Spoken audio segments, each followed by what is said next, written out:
So tonight we're on chapter 25 of Genesis, on our Genesis outline. And from here on out, pretty much all the lessons are very good, filled with information, and it just gets better as you get into Exodus. So Genesis 25, what happened in right before this, Sarah passes, Abraham buys the cave at Pella and buries her. And everybody say right after that. Right after that. Verse 1. And then Abraham took another wife. And her name was Keturah. And she bare him Zimron, Jokshan, Medan, Midian, Ishbak, and Shunah. So, And how old is he? he's old. And I'm going to tell you here in just a little bit.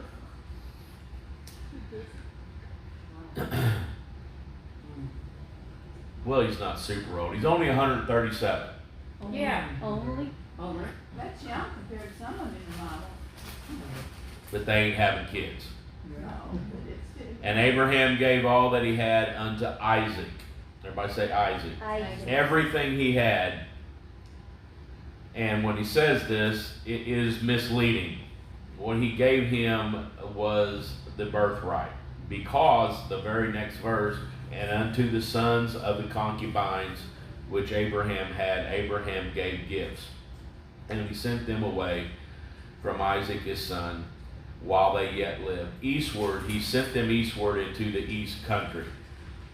And these are the days and the years of Abraham's life which he lived, 160 years. He lived to be 175. So after she passed away, he took another wife and had 6 sons. And Abraham gave up the ghost and died of a good old age, full of years, and was gathered unto his people.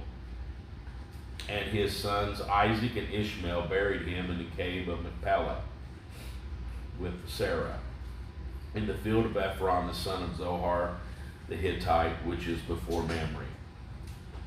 The field which Abraham purchased from the son of Heth, there was Abraham buried with Sarah his wife.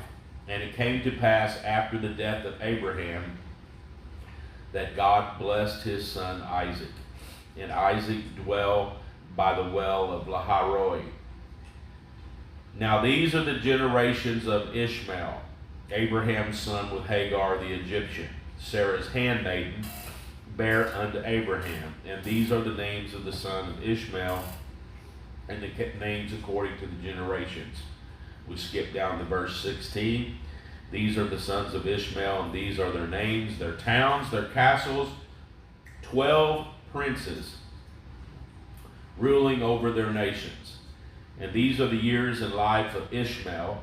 He lived 137 years and gave up the ghost and died and was gathered unto his people. And they dwell in Havilah of Shur, that is beside Egypt. As thou goest towards Assyria, he died in the presence of his family. And these are the generations of Isaac, Abraham's son. Abraham begat Isaac. And Isaac was 40 years old when he took Rebekah his wife, the daughter of Bethuel, the Syrian of Hadoram, the sister of Laban, the Syrian. And Isaac sought the Lord on his wife's behalf because she was barren. And the Lord answered his prayers, and Rebekah conceived twins. And the children struggled within her. And she said, why is this happening to me? And she went and she prayed to the Lord. And the Lord said unto her, 2 nations are in thy womb, and 2 manner of people shall be separated from your belly, and one of those people will be stronger than the other people, and the elder shall serve the younger. And when her days to be delivered were fulfilled, behold, There were twins in her womb, and the first came out red all over like a hairy garment, and they called his name Esau. And after that came his brother out, and he had and his hand took a hold of Esau's heel, and his name was called Jacob.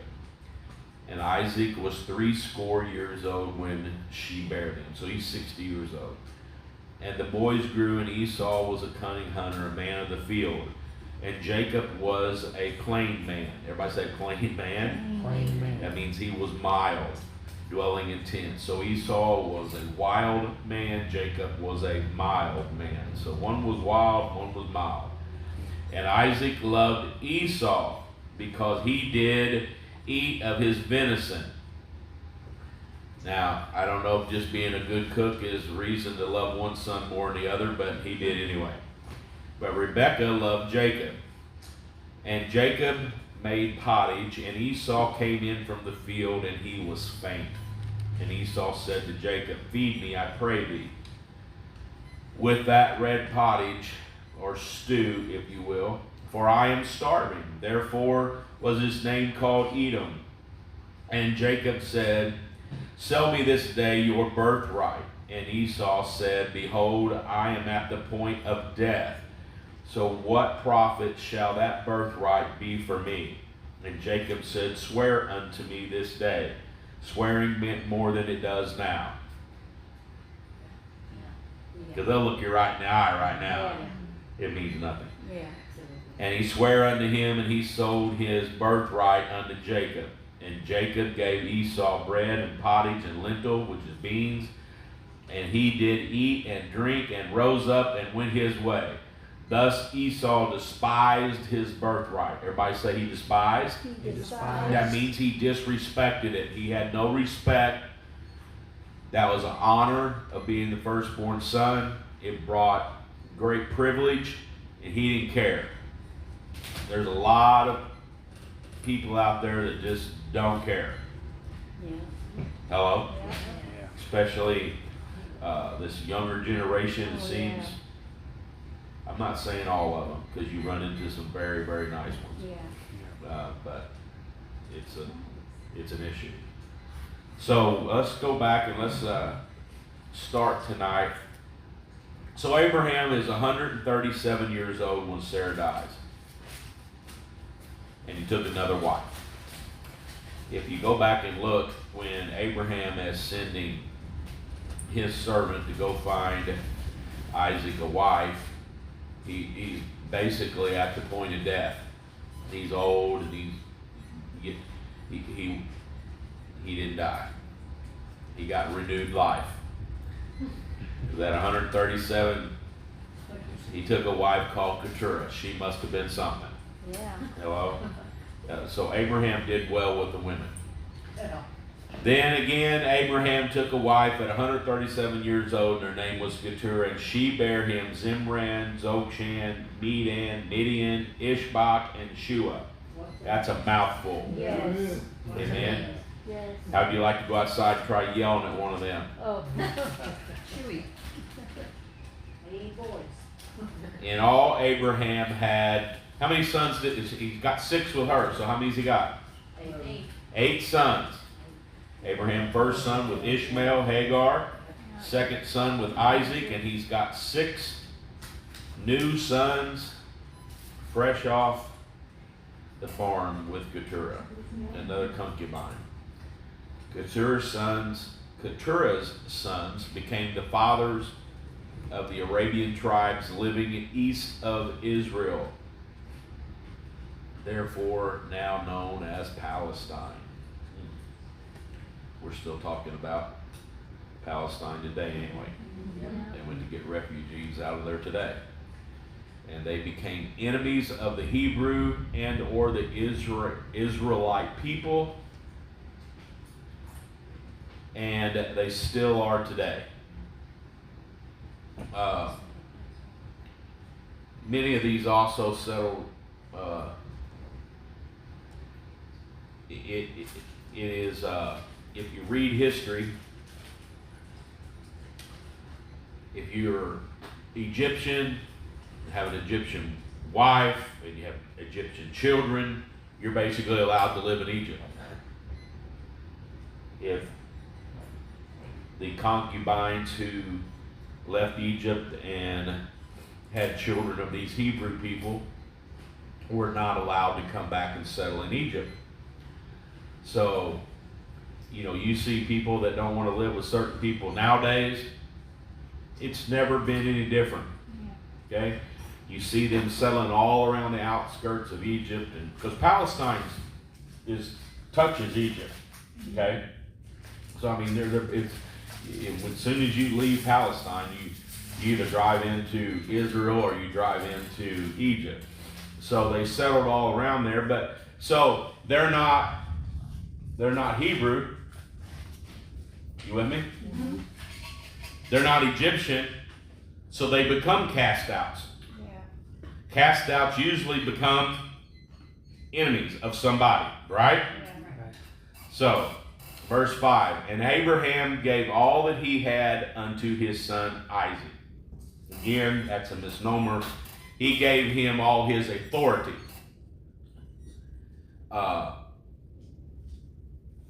The birthright, the heir to the kingdom. And verse 6, and unto the sons of the concubines, which Abraham had, Abraham gave gifts, and sent them away from Isaac his son, while he yet lived, eastward into the east country. When you start reading in history who got what, these gifts were extravagant. Abraham was very rich. Okay? Now, he's not David rich. He's not Solomon rich. But in today's terms, he was a multi-millionaire. So, in essence, he gives Isaac the family business, if you will. So now he controls all the concubines, the animals, the land they're on. But he sends these other sons. Now he's already blessed Ishmael. Ishmael's already thriving because Ishmael's so much older than the rest of these. And by this time, Ishmael and Isaac, you can see Isaac's 40. So by this time, they're older men. They're thriving on their own.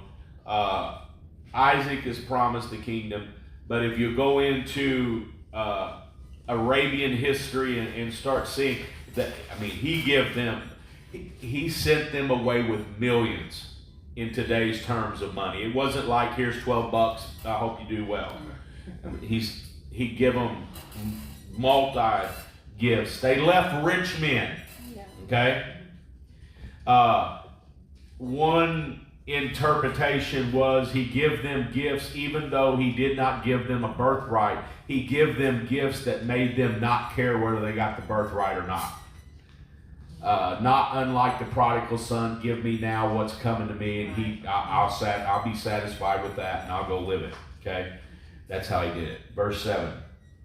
These are the days and the years of Abraham's life, which he lived 160 years. Then Abraham gave up the ghost and died in a good old age, an old man full of years, and was gathered to his people. So 160 years. I'll make it simple for you. It's 175 years.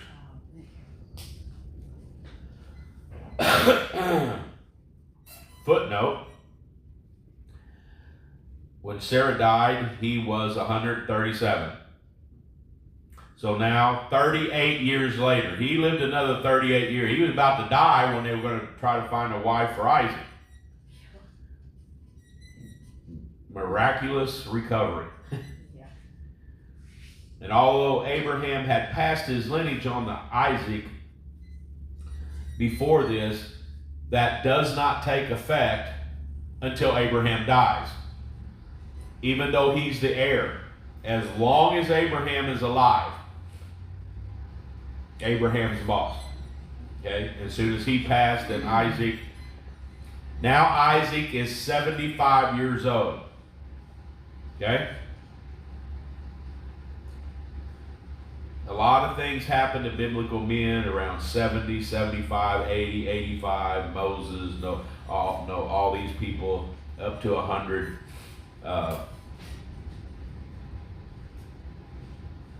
Just getting. You all right? Yeah. Okay. Let's see more. It's just a storm. So Isaac is 75 years old. Ishmael is 88 years old now.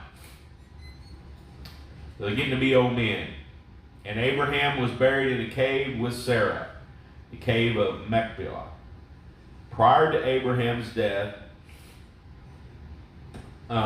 he had bought this cave for Sarah, his wife. We just read that last week. If you'll remember, he purchased that cave. In today's money, it'd been about $250,000. He purchased it so nobody could take it away from him instead of borrowing it. And another footnote, later Isaac will be buried there, Rebekah will be buried there, and Jacob will be buried in that same cave, okay, in that area, in that plot. So we'll keep hearing about that as we keep going through Genesis. We'll keep hearing about this cave because family members will keep returning there to that family plot, if you will. Verse 11. And it came to pass after the death of Abraham that God blesses his son Isaac. And Isaac dwelt by the well of Lahairoi. Now, many times that I read this, I skip over that because the next verse starts telling us something important. However, this time as I was studying, I went and I looked this up. The well of Lahairoi is also the well where God came and met Hagar when she thought that they were going to starve. Her and her Ishmael was going to starve. And the angel come and spoke with her, said, you know, what's wrong with you? And I don't know if you're by a well, you would think you would know you're by a well, especially if you're starving for water. Mm-hmm. I don't know if she was blinded to it and the angel opened her eyes so she could see it. I don't know. But she is near the well. They drank it. Everything was fine. This is the same.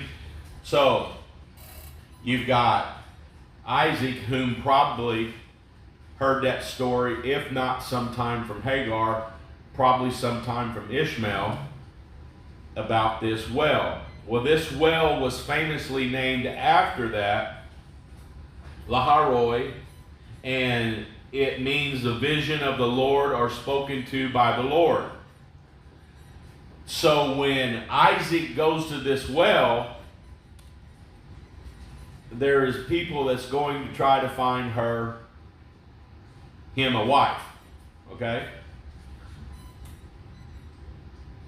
So he could have went and dwelled anywhere at this time, and he chooses this place and chooses to go live by this well. So the footnote from that is the historians believe that because he was wanting an answer from God, because he was wanting God to send him a wife, he wanted to hear from God, so he went to the place where he knew God had spoke before and dwelt there. This is just a small fact. We ought to just one little verse, skip over it, but there is meaning behind, I believe, why he went there. That well is famous. Verse 12 through 18 are the generations of Ishmael, Abraham's son with Hagar. And Ishmael also has 12 sons. And the Bible calls them 12 nations. It talks about their homes, their castles, so they are very well to do. So just like Jacob, Ishmael has 12 sons, 12 nations. Jacob has 12 sons, 12 nations. 12 sons, nations of the enemy, if you will, and nations of God's people. And Ishmael's 12 nations are called the Ishmaelites. They are nomads. They lived in northern Arabia. They are famous for beautiful horses. They are famous for riding completely covered with the hoods and everything. You know, you see them in movies. Many movies portray the Arabian horses. They are nomads. They move around different parts. The same way farmers will adjust and move around different crops for different fields. Nomads move around like the Indians. The Indians would move different places when it's cold and warm. The nomads would move different places when the water is good in one spot and not in another. So that they lived in giant tents of which they could take down. They can move somewhere else. And some of these tents, if you go on and study them tents that they live are bigger than this room. They're gigantic. They're homes. They move them and they're beautiful. And so that when they say nomads, that just means that they don't live in one specific spot. That means so Indians could be called nomads. So people that move around. And he lived to be 137. And he was also a man of extreme wealth. Arabia is possibly hundreds of times bigger than Israel. You know, Israel's not that big of an area, but it's where God chose. So when you pull up a map of Arabia, it's gigantic compared to Israel. So they had plenty of land. They're rich, and there is scriptures that lead to your land will be blessed. Well, they don't grow nothing on that land. So people say, well, there's no blessings in that land. Under that land is this black stuff called oil. And it's worth thousands of times more than any crop you could ever grow. Okay? So the scripture's true when he said, I'll bless your land. Okay? Because in Israel and everything south of there, you know, it's fertile land. Egypt is fertile land. There's a lot of water there. There is desert there, of course. But they can grow things. You get up in Arabia, you get out in that desert, you could be days from the next spot of trying to find something. However, you probably dig 20 feet, you could be like Jed Clampett. And so they were rich, they were blessed. Their blessing become their curse, because everybody in the world wanted it. We're watching a series about London and England right now, and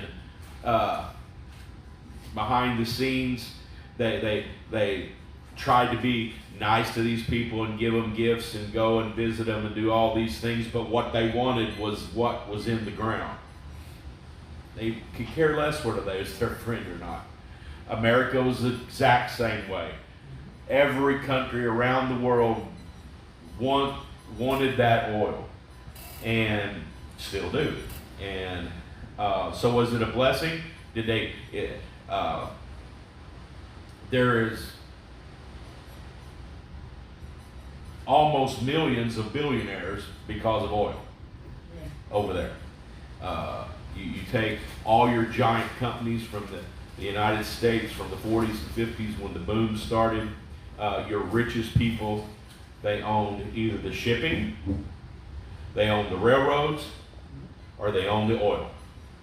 And today, still your richest people around the world own the shipping and railroads and oil. And so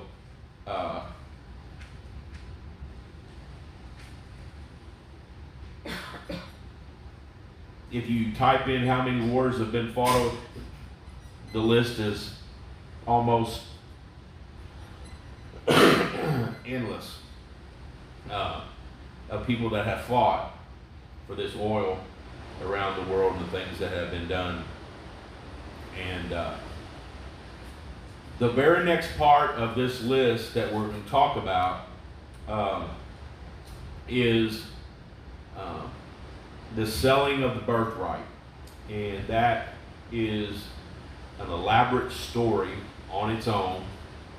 So I'm going to save that next half for another lesson because there's a lot of details inside the details about the details. So the next just few scriptures has a whole lot of history and things behind it of things that God sets up. It is incredible how God can take a little scene of a brother being hungry and wanting to sell his birthright, which had to be done because if you'll remember, when she was pregnant, God told, why am I having problems? God told her, you're going to have two sons. The older is going to serve the younger. God already knew it. God knew there was a day coming when he was going to sell his birthright for a bowl of stew. Hello? Now I can understand it for a Big Mac or something like that, but a bowl of stew, I'm not quite grabbing that.